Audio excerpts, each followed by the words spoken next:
Elle est brillante au travail. MBA Dash. Des présentations impeccables, des recommandations stratégiques qui font économiser des millions aux entreprises. Mais quand elle suggère que l'équipe célèbre dans un restaurant chic, qu'elle s'attend à ce que l'entreprise finance, tout le monde échange des regards. Quand elle mentionne que les hommes devraient toujours payer parce que c'est ce que font les gentlemen, les sourcils se haussent. Quand elle est sincèrement perplexe quant à la raison pour laquelle ces 3 dernières relations se sont terminées alors qu'elle est manifestement parfaite, la dissonance cognitive devient indéniable. Vous avez vu cette femme partout. La collègue magnifique qui analyse des données complexes mais ne comprend pas pourquoi les hommes ne s'engagent pas. L'amie splendide avec un doctorat en psychologie qui croit que son apparence la dispense de développer des compétences relationnelles. Aujourd'hui, je vais briser chaque présupposé que vous avez sur la beauté, l'intelligence et la façon dont l'attrait déforme la réalité. Parce que ce que je suis sur le point de révéler expliquera le phénomène le plus déroutant des rencontres modernes. Pourquoi les plus belles femmes prennent souvent les décisions les plus stupidement catastrophiques en matière d'amour, de relations et de nature humaine fondamentale. Voici l'explication simple qui débloque tout. Les belles femmes sont stupides en matière de relations parce que personne ne leur a jamais dit la vérité sur ce qui compte. Pas occasionnellement, pas parfois, jamais. Pendant 20, 30, même 40 ans de leur vie, elles ont existé dans une réalité où la vérité s'est éteinte au moment où elles sont devenues séduisantes. Pensez à l'économie de cette extinction. Quand une femme possède quelque chose que les hommes désirent désespérément, sa beauté, son attention, son corps, ces hommes diront absolument n'importe quoi qu'ils croient susceptible d'augmenter leurs chances de l'obtenir. La vérité devient non seulement non pertinente, mais activement contre-productive. La communication stratégique devient la seule monnaie d'échange. Il ne s'agit pas de quelques hommes mentant à quelques femmes.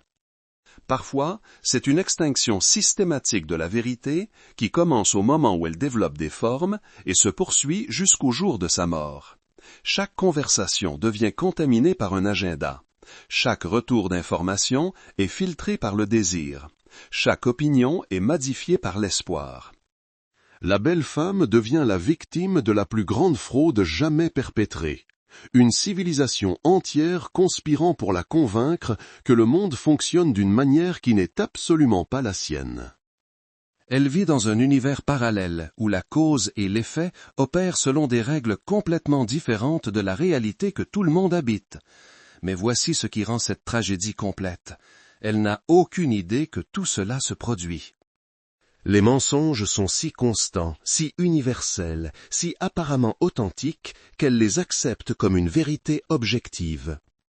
Elle construit toute sa vision du monde, ses stratégies relationnelles, sa compréhension des hommes et de la nature humaine, sur une base de tromperie systématique conçue pour servir les intérêts sexuels d'autrui plutôt que pour l'aider à naviguer dans la réalité. Elle devient ce que j'appelle une maîtresse de l'autodestruction, quelqu'un qui crée systématiquement l'opposé de ce qu'elle veut parce qu'elle opère avec des informations complètement fausses sur le fonctionnement réel des relations. Laissez-moi vous ramener au moment où ce désastre commence. Elle a 13, peut-être 14 ans. Hier, elle était invisible, juste une autre adolescente maladroite essayant de comprendre ses devoirs de maths et les hiérarchies sociales. Puis la puberté frappe comme une explosion nucléaire et tout change du jour au lendemain. Soudain, des hommes de tous âges la regardent.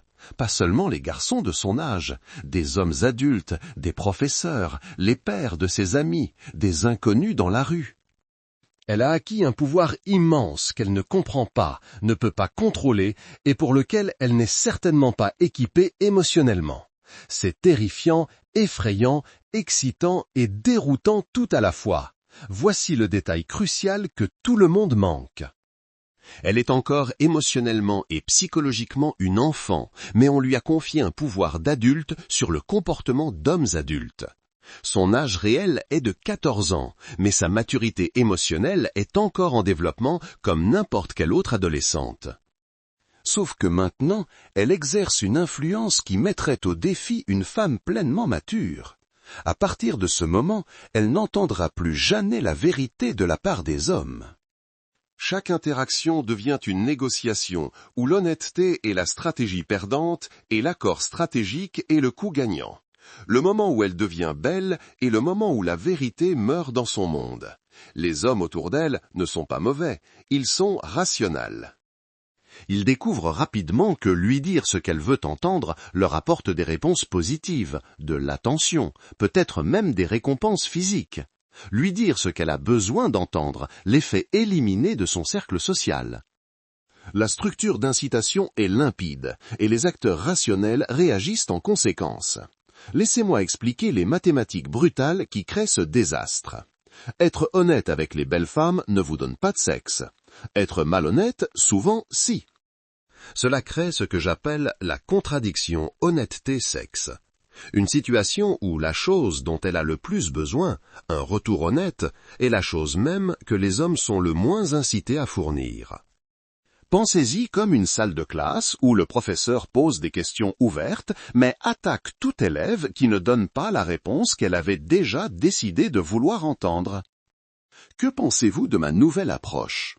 Cela semble être une demande d'opinion honnête, mais c'est en fait un test avec une seule réponse acceptable.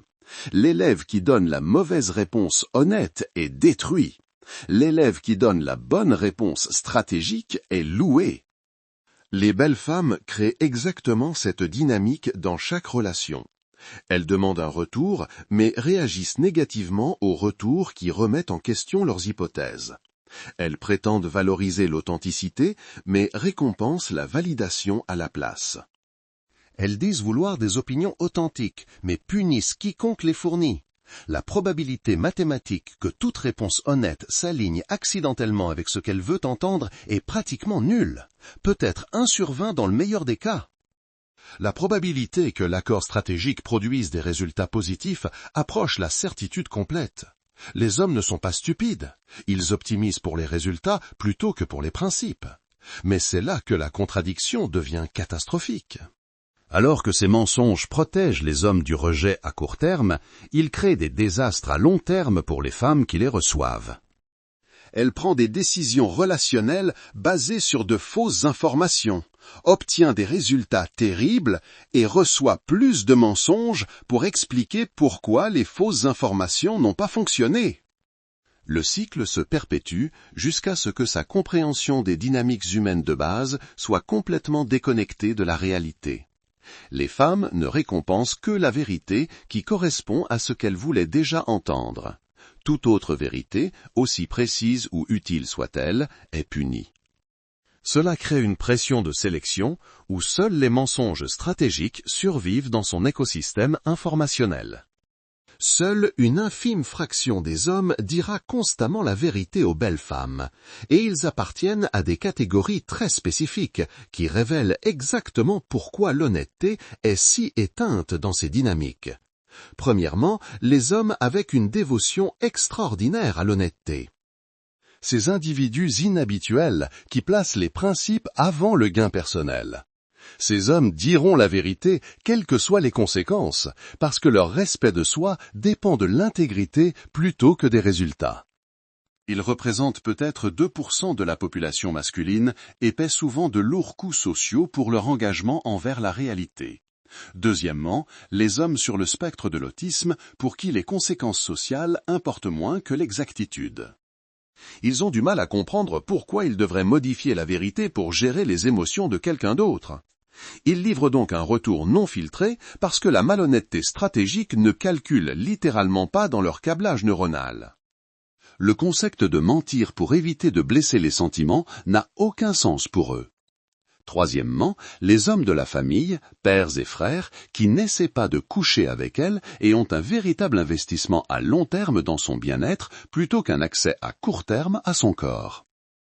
Ces hommes peuvent absorber les conséquences émotionnelles de son mécontentement parce que leur relation ne dépend pas du maintien de son approbation sexuelle. Remarquez ce que toutes ces catégories ont en commun. Elles sont soit immunisées contre le pouvoir de sa beauté, soit ont des raisons impérieuses de prioriser son succès à long terme sur leur confort à court terme. Tous les autres, la majorité écrasante des hommes qu'elles rencontrent ont de puissantes incitations à mentir plutôt qu'à dire la vérité. Le résultat est qu'elle vit dans un désert informationnel où la vérité est plus rare que l'eau dans le Sahara et elle meurt d'empoisonnement par la tromperie sans même savoir qu'elle a soif. Imaginez travailler pour une patronne à l'ego fragile, qui devient hostile lorsqu'on la défie, attaque les employés qui ne sont pas d'accord avec ses idées et a le pouvoir de renvoyer quiconque menace son image de soi. Cette patronne demande votre opinion honnête sur ces stratégies terribles, mais vous savez, en observant d'autres employés, que l'honnêteté mène au suicide professionnel. Diriez-vous à cette patronne quand ses idées sont catastrophiques? Souligneriez-vous ses erreurs? Offririez-vous une critique constructive qui pourrait améliorer les résultats, mais risquerait de déclencher sa colère? Ou souririez-vous, hocheriez-vous la tête et diriez-vous, patronne, c'est une stratégie brillante, tout en faisant discrètement du contrôle des dégâts en coulisses. La plupart des employés rationnels choisiraient la survie plutôt que l'honnêteté. Ils loueraient publiquement de mauvaises idées tout en travaillant à minimiser leurs dommages. Ils seraient d'accord avec une logique erronée tout en trouvant des moyens de la contourner plus tard. Ils deviendraient des béni-oui-oui stratégiques parce que le calcul risque-récompense rend l'honnêteté économiquement suicidaire. Les belles femmes créent souvent des dynamiques identiques dans leurs relations. Les hommes apprennent rapidement que le désaccord mène à des explosions émotionnelles. La défier mène à des accusations de ne pas la soutenir. Et fournir un retour honnête mène à la fin de la relation. Pendant ce temps, l'accord mène à un accès continu. La validation mène à des réponses positives. Et l'affirmation stratégique peut mener à des récompenses sexuelles. La réponse masculine rationnelle devient « dire tout ce que j'ai à dire pour maintenir ma position et éviter d'être renvoyé plutôt que de l'aider à comprendre la réalité, même si cela me coûte tout. » Ils n'essaient pas de la tromper malicieusement. Ils essaient de survivre dans un système où la vérité est punie et les mensonges sont récompensés. Cela crée ce que les économistes appellent l'aléa moral, une situation où la personne au pouvoir est isolée des conséquences de ses décisions, tandis que d'autres supportent le coût de s'accommoder de ses illusions. Voici pourquoi ce système devient en permanence autodestructeur plutôt qu'autocorrecteur. Les belles femmes apprennent à s'attendre à la validation, à l'accord et à l'affirmation stratégique de chaque interaction avec les hommes. Quand quelqu'un leur dit occasionnellement la vérité, cela ne ressemble pas à une information précieuse. Cela ressemble à une attaque personnelle qui doit être repoussée. La punition pour la vérité est rapide et sévère. Les femmes se fâchent, sont offensées, sur la défensive et mettent souvent fin aux relations avec les hommes qui fournissent un retour honnête. La vérité change rarement leur vue prédéterminée de toute façon, car ces vues ont été renforcées par des décennies d'accords stratégiques de centaines d'autres hommes. Pendant ce temps, les mensonges sont récompensés par des réponses positives, un accès continu et parfois des avantages intimes. Les hommes apprennent que leur travail n'est pas de l'aider à comprendre la réalité. Leur travail est de valider la réalité qu'elle a déjà construite, peu importe à quel point elle est détachée de la cause et de l'effet réel. Cela crée ce que les psychologues appellent le renforcement intermittent, la forme la plus puissante de conditionnement comportemental jamais découverte. Parfois, la vérité est sévèrement punie, parfois, elle est ignorée. Mais les mensonges sont constamment récompensés. La leçon devient limpide. L'honnêteté est à haut risque avec une récompense minimale, tandis que l'accord stratégique est à faible risque avec un gain constant. Les schémas de réponse des femmes rendent ce désastre inévitable. Elles ont déjà décidé ce qu'elles veulent entendre avant de poser la question. Tout désaccord est interprété comme une attaque personnelle contre leur jugement, leur caractère ou leurs valeurs. Les crises émotionnelles et la destruction des relations deviennent plus probables lorsque quelqu'un dit la vérité que lorsque quelqu'un fournisse une validation stratégique. La réponse masculine rationnelle devient dire tout ce que j'ai à dire pour survivre à cette interaction, parce qu'essayer de l'aider réellement à comprendre la réalité est un suicide relationnel.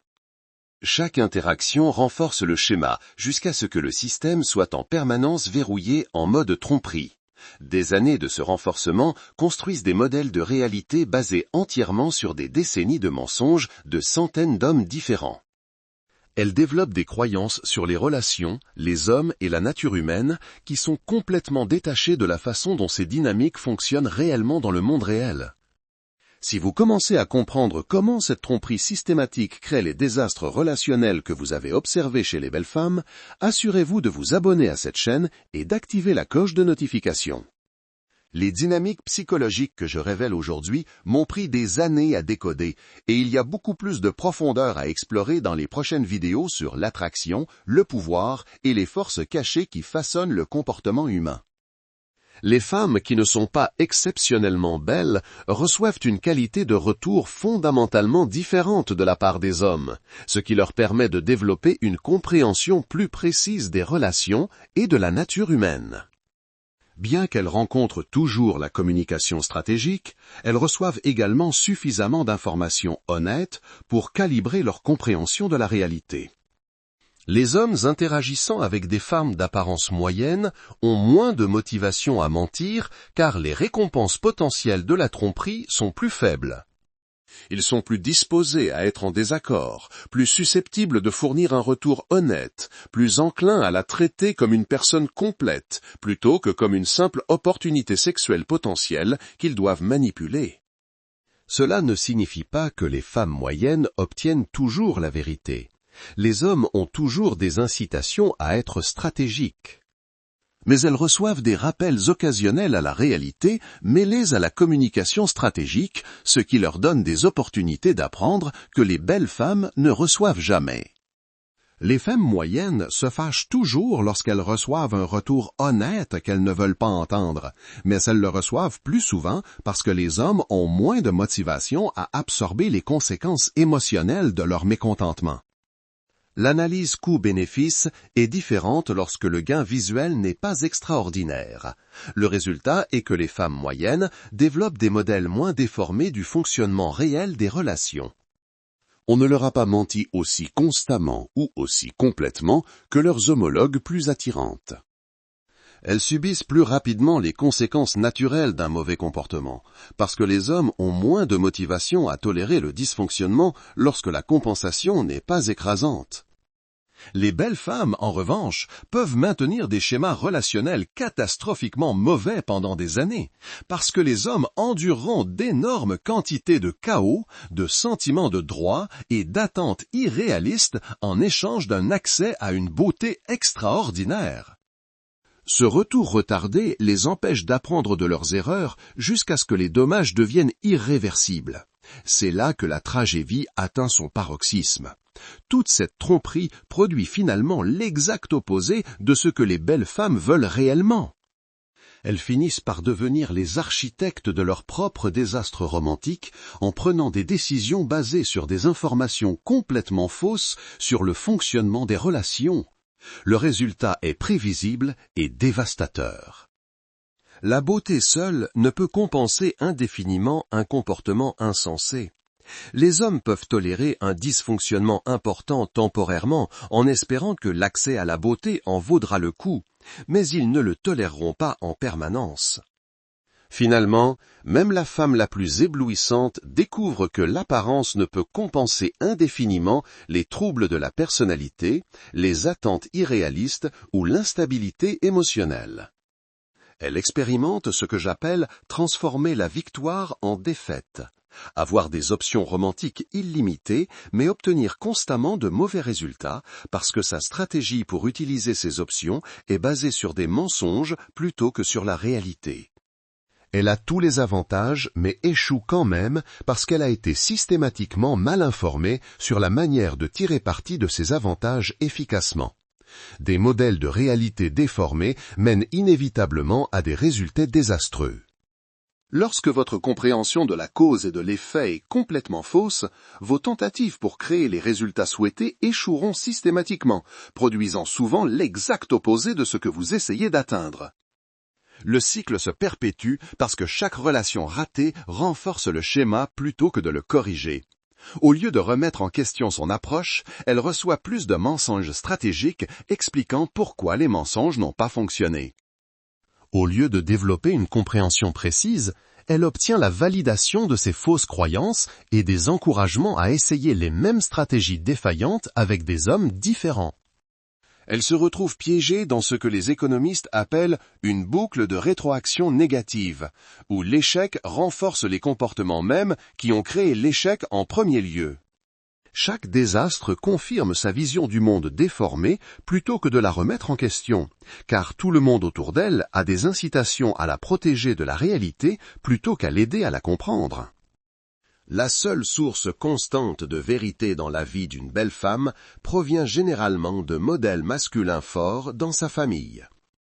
Des pères et des frères qui l'aiment assez pour prioriser son bien-être à long terme sur leur confort à court terme et qui n'ont aucun agenda sexuel qui bénéficie de lui mentir. Ces hommes peuvent lui dire la vérité parce qu'ils peuvent gérer ses explosions émotionnelles sans perdre quoi que ce soit dont ils ont besoin d'elle. Ils peuvent absorber sa colère, supporter son mécontentement et persister face à sa résistance parce que leur relation ne dépend pas du maintien de son approbation pour un accès ou des avantages. Les hommes de famille forts ont également la capacité de créer des conséquences pour un mauvais comportement d'une manière que les partenaires romantiques ne peuvent ou ne veulent pas. Ils peuvent retirer leur soutien, appliquer une pression et créer une responsabilisation parce qu'ils ont un levier qui n'est pas dépendant de son approbation sexuelle. Cette capacité à étayer la vérité par des conséquences est cruciale, car les conséquences sont ce qui transforme l'information en changement de comportement. Les membres de la famille représentent sa meilleure opportunité de rester connectés à la réalité. La seule chance de rester ancré dans un monde qui essaie systématiquement de la déconnecter de la cause et de l'effet. Leur motivation basée sur l'amour signifie qu'ils se soucient plus de son bien-être à long terme que de son confort émotionnel immédiat. Mais même cet avantage familial échoue souvent parce que certaines belles femmes deviennent si habituées à la manipulation et à la validation qu'elles rejettent même la responsabilisation aimante de personnes qui veulent sincèrement les aider. Elles ont appris à utiliser la manipulation émotionnelle, la culpabilité et le retrait d'affection pour entraîner même les membres de la famille à éviter de donner des retours difficiles. Lorsque la responsabilisation aimante est rejetée, elle s'enfonce plus profondément dans ce que j'appelle la pensée de type pays imaginaire. Une compréhension complètement irréaliste des relations qui devient plus détachée de la réalité chaque année. La tragédie de l'opportunité gâchée se produit lorsque sa meilleure chance de vérité est détruite parce qu'elle est devenue si dépendante de la validation qu'elle ne peut tolérer l'honnêteté, même de la part de personnes qui l'aiment inconditionnellement. Les personnes même qui pourraient la sauver de la tromperie deviennent les victimes de son besoin de maintenir ses illusions plutôt que d'affronter la réalité. Les belles femmes acquièrent un pouvoir énorme sur les émotions et le comportement des hommes sans gagner ce pouvoir par l'expérience, la sagesse ou le développement du caractère. Cela crée ce que j'appelle un désastre pouvoir-sagesse, où l'influence dépasse de loin la compréhension, menant à des décisions prévisiblement catastrophiques sur la manière d'utiliser cette influence. La plupart des formes de pouvoir s'accompagnent de processus d'apprentissage intégrés qui développent le jugement en même temps que l'autorité. Les chefs d'entreprise acquièrent de la sagesse à travers des années de succès et d'échecs. Les dirigeants politiques apprennent à travers des postes moins importants avant d'acquérir une influence majeure. Même les célébrités développent généralement une certaine compréhension de leur impact grâce à une exposition progressive à la célébrité. Les belles femmes acquièrent souvent un pouvoir massif du jour au lendemain pendant l'adolescence sans aucun développement correspondant de la sagesse nécessaire pour utiliser ce pouvoir efficacement. On leur confie une influence sur les décisions, les émotions et le comportement des hommes sans qu'elles comprennent les relations, la psychologie masculine ou les conséquences à long terme de leurs actions. Ce désastre pouvoir-sagesse crée une influence maximale avec une compréhension minimale. Elles peuvent affecter considérablement le comportement des hommes, mais ne comprennent pas pourquoi leurs actions produisent les résultats qu'elles obtiennent. Elles peuvent inspirer une dévotion intense, mais ne savent pas comment la maintenir. Elles peuvent attirer une attention illimitée, mais ne savent pas comment la convertir en un partenariat durable. L'écart se creuse avec le temps, car le pouvoir lui-même empêche les expériences d'apprentissage qui développeraient la sagesse. Quand vous pouvez obtenir ce que vous voulez par la manipulation plutôt que par la compréhension, vous ne développez jamais les compétences nécessaires à un succès durable. Finalement, le désastre devient insoutenable. Le pouvoir sans sagesse mène à des décisions autodestructrices qui sapent finalement à la fois le pouvoir et les relations qu'il aurait pu créer. Les mensonges que les belles femmes reçoivent opèrent sur ce que les psychologues appellent un système de conditionnement comportemental, un schéma de récompense et de punition qui façonne le comportement plus puissamment que n'importe quel processus de prise de décision conscient. Dans ce cas, les mensonges sont constamment récompensés, tandis que la vérité est constamment punie, créant un environnement psychologique où la tromperie devient non seulement attendue, mais exigée. Ce système de conditionnement crée une distorsion de la réalité, où le monde devient de plus en plus déformé avec le temps. Chaque mensonge qu'elle récompense enseigne aux hommes que mentir fonctionne mieux que l'honnêteté. Chaque vérité qu'elle punit leur enseigne que l'honnêteté est un suicide relationnel. La boucle de rétroaction devient auto-renforçante jusqu'à ce que la vérité s'éteigne dans son écosystème informationnel.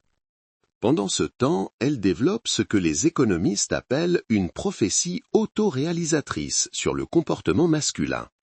Elle s'attend à ce que les hommes lui disent ce qu'elle veut entendre plutôt que ce qu'elle a besoin de savoir. Ainsi, elle crée des conditions qui garantissent de recevoir une validation stratégique plutôt qu'un retour honnête. Ces attentes garantissent qu'elle obtiendra des mensonges plutôt que la vérité. L'adaptation masculine rationnelle à ce système consiste à apprendre ce qui produit des résultats par rapport à ce qui représente la réalité. Les hommes découvrent que le succès avec les belles femmes n'a rien à voir avec l'honnêteté et tout à voir avec la communication stratégique conçue pour gérer ses émotions plutôt que d'informer sa compréhension. Cela crée une tragédie pour toutes les personnes impliquées. Les belles femmes perdent l'accès aux informations dont elles ont besoin pour prendre de bonnes décisions. Les hommes compromettent leur intégrité pour avoir accès à la beauté. Les relations se construisent sur la tromperie stratégique plutôt que sur une connexion authentique. Tout le monde perd, mais le système persiste car la structure d'incitation le rend presque impossible à changer. Ce que je décris n'est pas un défaut unique des belles femmes. C'est un schéma prévisible qui émerge chaque fois que quelqu'un acquiert un pouvoir non mérité dans un système où d'autres ont de fortes incitations à éviter de contester ce pouvoir. C'est un problème structurel, pas une défaillance individuelle. Les hommes ne se plaignent généralement pas que les belles femmes sont stupides dans les domaines où leur beauté n'affecte pas la qualité du retour. Elles excellentes sur le plan académique, professionnel et technique parce que ces environnements fournissent des informations honnêtes sur la performance. Le dysfonctionnement émerge spécifiquement dans les domaines où leur attrait influence la façon dont les gens leur répondent. Cela représente un type spécifique de dysfonctionnement qui est corrélé à l'attrait plutôt qu'à des déficits d'intelligence générale. C'est un défaut prévisible qui émerge de conditions environnementales plutôt que de limitations génétiques.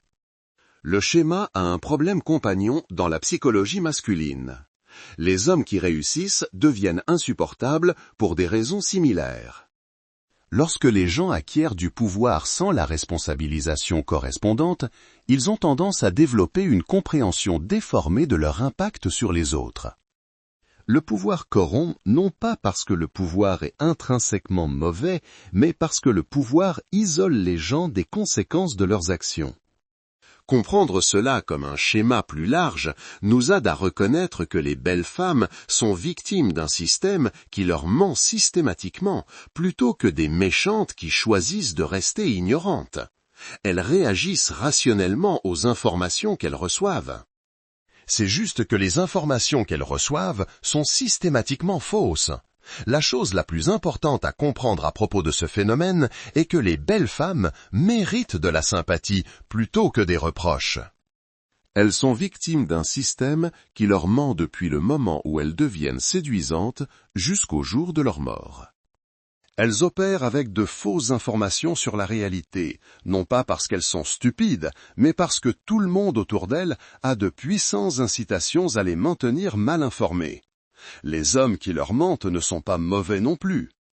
Ils répondent logiquement à une structure d'incitation qui punit l'honnêteté et récompense la validation stratégique. Ils prennent des décisions rationnelles au sein d'un système qui rend la vérité économiquement et socialement dangereuse. Cela crée une tragédie pour toutes les personnes impliquées.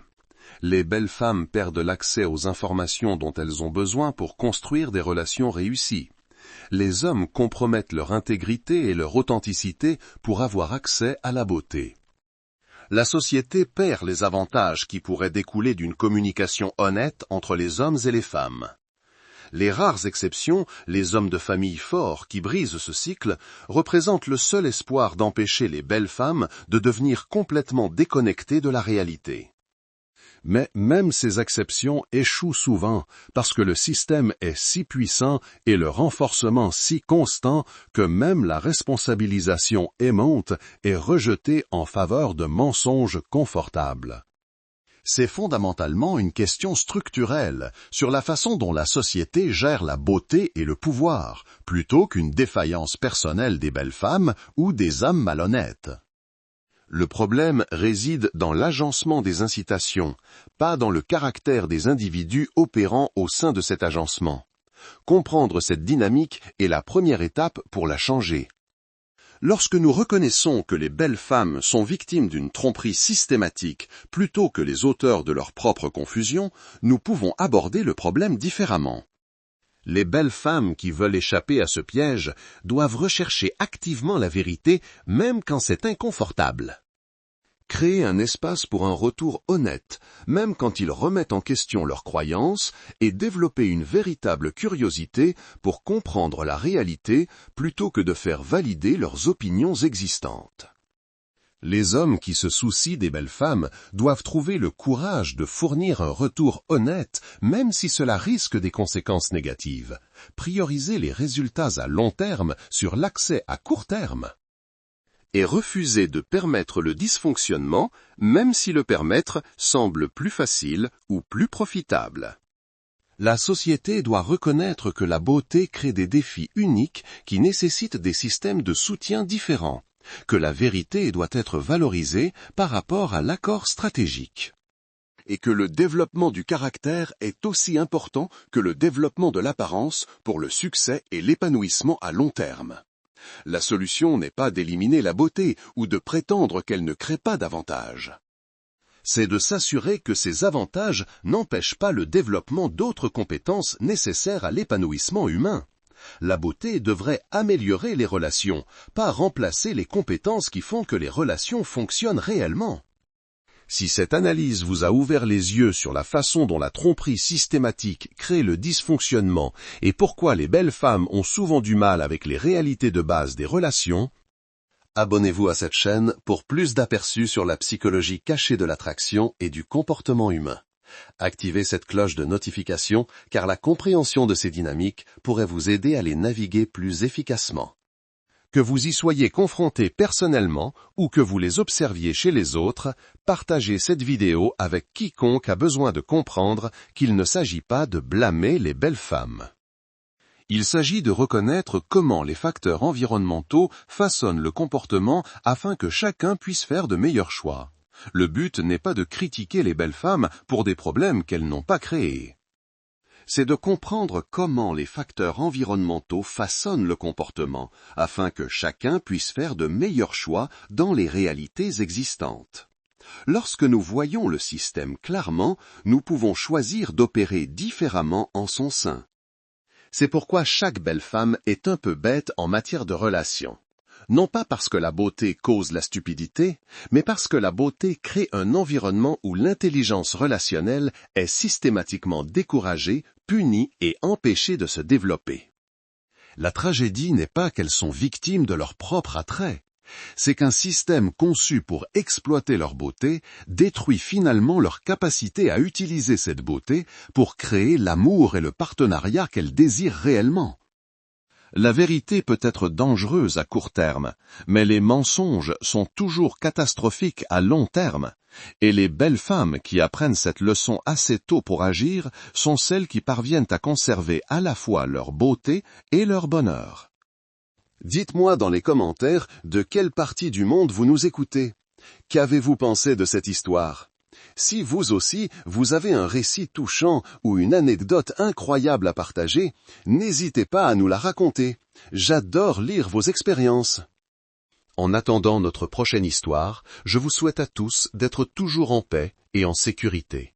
Prenez bien soin de vous et de vos proches.